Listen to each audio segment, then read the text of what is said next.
Olá, queridos! Tudo bem com vocês? Vamos para mais uma aula da Prof? Vamos lá? No nosso pod de hoje, nós vamos aprender um pouquinho sobre alguns assuntos que se referem àquele conteúdo chamado Introdução da História. Então, vamos lá? Vamos começar o nosso pod da Prof.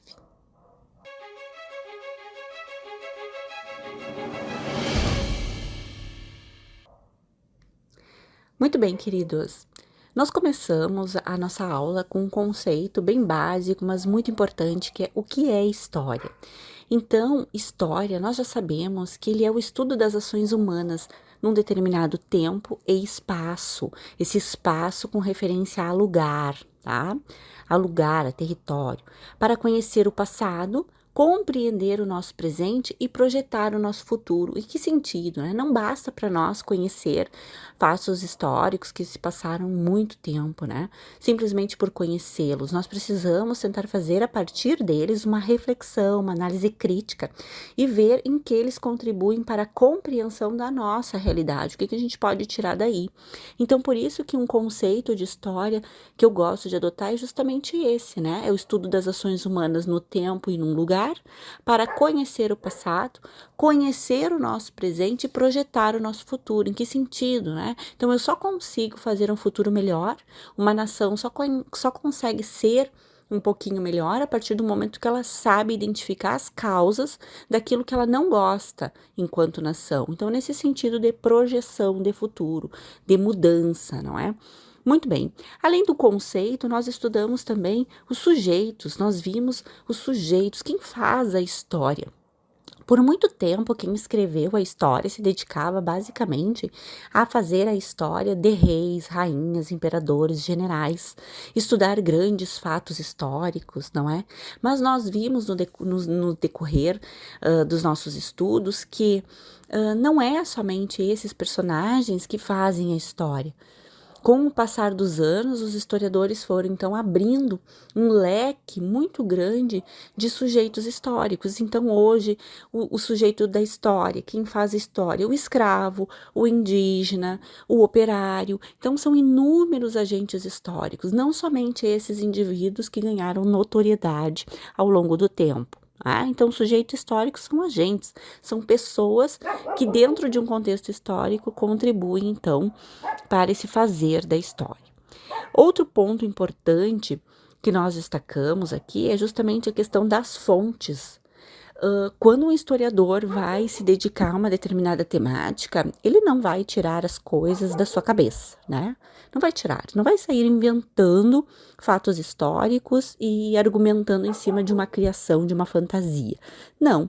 O historiador ele precisa se apoiar em fontes históricas, em documentos, e aí leia-se esse documentos com uma interpretação bem alargada, né? Como tudo aquilo que permite eu estudar uma ação humana no tempo e no espaço. Tudo aquilo, tudo. Então, tudo é um documento histórico, digamos assim. Tudo hoje em dia serve de fonte histórica, não é?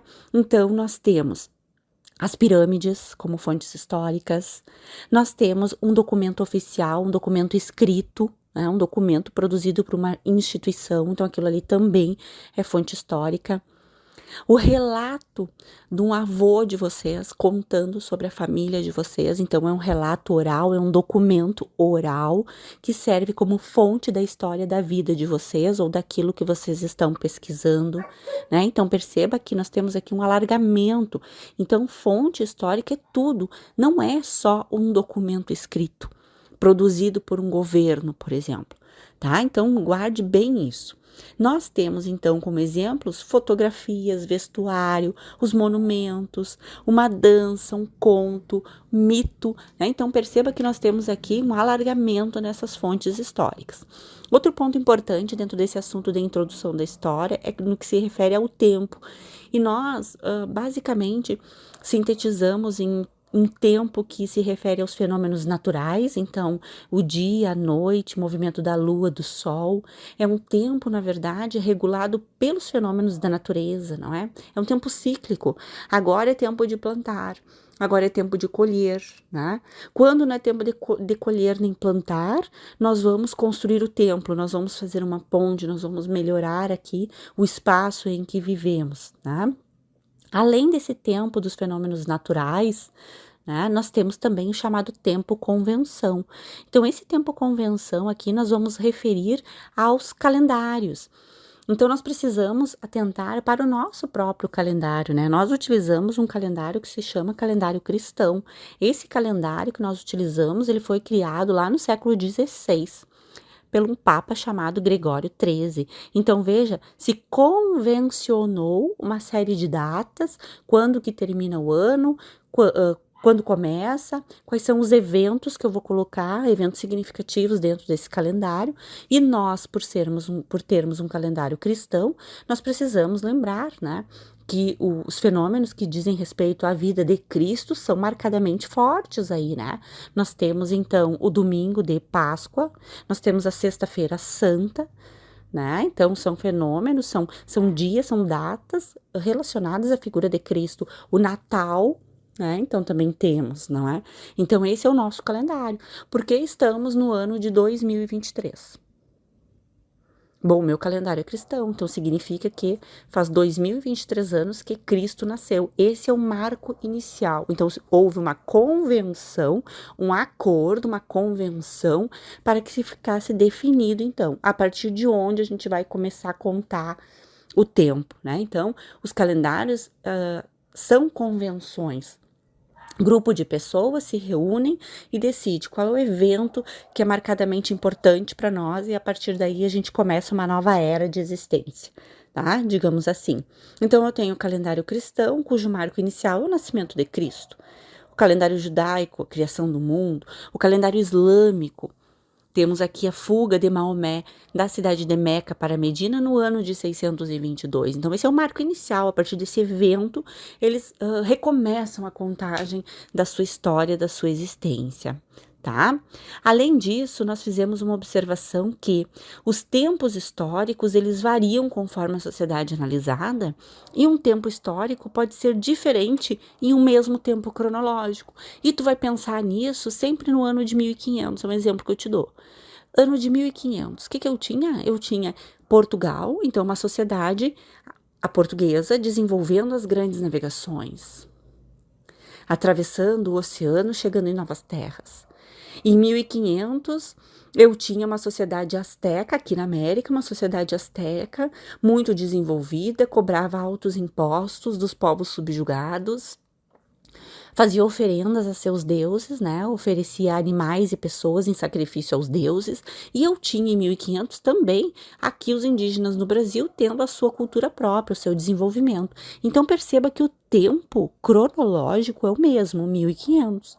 Mas se eu olhar para essas três sociedades, eu vejo que elas estão num espaço, num desenvolvimento cultural, econômico e social bem diferenciado uma da outra. É isso que tu tem que também gravar, tá? Correntes históricas. Para fechar esse nosso pod, nós fizemos algumas caracterizações das principais correntes históricas, que nada mais são do que vieses explicativos que o historiador vai adotar, né? Então, nós vimos ali a corrente histórica do positivismo, falamos que existe uma verdade histórica que ela deve ser alcançada por meio da análise de documentos textuais e oficiais, né? O positivista, ele vai estudar grandes acontecimentos, grandes personagens, temas de interesse, política, poder. Materialismo histórico, nós temos aqui autores como Marx e Engels como referência.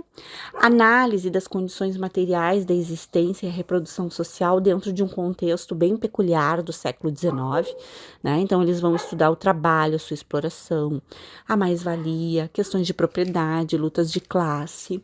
Também fizemos algumas referências à Escola de Frankfurt, aqui importante por quê? Porque o tema estudado também é a Revolução Industrial, mas eles vão se deter mais na chamada sociedade de massas e vão verificar que essa sociedade de massas, ela gera violência, vai gerar uma desigualdade social, a transformação da cultura em mercadoria. Por fim, analisamos ou destacamos a escola dos análises, que aqui é muito importante para o conhecimento produzido atualmente. Por quê? Porque eles vão defender muito a troca de conhecimento entre as disciplinas. Então, o historiador hoje, ele é incentivado justamente a trocar conhecimento. Se eu vou escrever sobre um determinado assunto, eu posso pensar o que a geografia pode contribuir, o que algum ramo da economia, será que a estatística poderia me trazer algum dado que acrescentaria a minha análise? Engrandeceria o meu trabalho. Então, verificar isso, né? Que hoje nós temos essa concepção mais alargada, né? Do uso das fontes históricas, da troca entre as disciplinas. Então, uma disciplina complementa a outra, né? A arqueologia, né? Que é o estudo de artefatos. Eu, olhando simplesmente um artefato em si, né? É difícil de eu escrever sobre uma sociedade. Agora, quando eu pego aquele artefato e tento conversar com outras disciplinas, achar novas fontes ou outras fontes que complementem, né, que coloquem, que situem aquele objeto que eu achei dentro de um contexto histórico, nossa, a interpretação daquele objeto vai ganhar uma riqueza muito grande de detalhes. Né? Então, essa troca entre as disciplinas, isso é muito importante que a gente frisa aqui. Então, meus queridos, o que vocês precisam reter desse capítulo 1? É justamente essa questão do que é a história, né? É importante o tempo, é importante o espaço, a questão das fontes históricas, né? Hoje nós temos um uso muito grande, uma variedade muito grande de fontes, não existe uma fonte que é mais importante que a outra, tá? Vamos reter essas informações que são importantes para nós, tá? Então, queridos, esse era o nosso capítulo a respeito de o que é história, né? Um assunto importante, os assuntos introdutórios dessa nossa disciplina tão querida, tá?